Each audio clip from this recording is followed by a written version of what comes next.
Izin ararlık pistın körükçüler biz bazı kısa jekti şoq pazar biz Nuray Güneş'ten kadı ol hakas tilinin am şoqtir kögler dinger.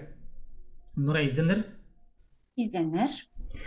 Pastağı soru Nuray'a Nuray şoq tepernger nimedir ol muzika sirerge? Hı.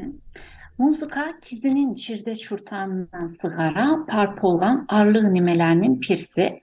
Muzikada parpol çatkan önetin ritim paza melodiya kizinin könnin amıratça paza sabıksatça.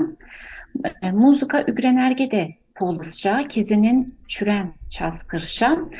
Bundan sözler parmin Türk dilinde şoktasşam. Müzik ruhun gıdasıdır. Bu Hakas dilinde muzika kizinin çüreksiniz hıli. Müzik özden söz eder. Muzika köklerinden söztete turuzar. Tip. Kiziler haypirede çüreki ağır olsa, ol nime kelistire palgılısты muzikatın napşan, sığıtarını alay homzunusты köklerini. Muzika ol universalny nime. Sirerce Nuray postarın haydi muzika tınlapşızır. Min aymaq pasva muzikalarını tınlapşam, Türk, Hakas, Kazak, Grek, Fransız, İtalyan, Araplarının muzikalarını tınlapşam. Minin psikologiyam kökler hostra pasva pol karış. Hakas tırnalzı prezin tanıpşızır bu şoq be. Ya pilşem, Hakas dilin ügren pastağında Hakas şonun muzikazın tınlapsıxam, aymaq kök teglerinin kön estıxam, honstı, çatxanlı, pasata patxuların, olar kizinin könnin ipte şeyler. Akastanın sablı kompozitorlarının pirsi Georgi Çelbarakov, ırcılarının arasında Dirhakirek, Klara Sunçugaşevan'ı Pazar Vladimir Çaptıkov'tu.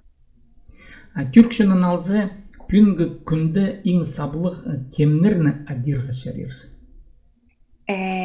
Rusya'da sablı ırcılar Sezen Aksu, Tarkan, Hande Yener, Ajda Pekkan, Mustafa Sandal, Sertab Erener par. Çe amdı tuza çiğit ol hızlar rak paza rap tınlapşalır. Serer postarın muzikanın aygız kızar be.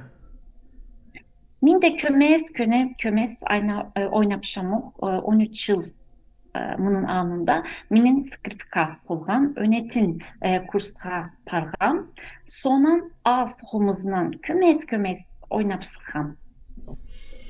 Çalgız pozan mındık kısıkacık şoq üçün hakaslının şoqtanlığı Nuray Güneş küstençe serer ram istinger bu pistin kısıkacık şoqı bızdı muzikadan. Çalgız pozan Nuray.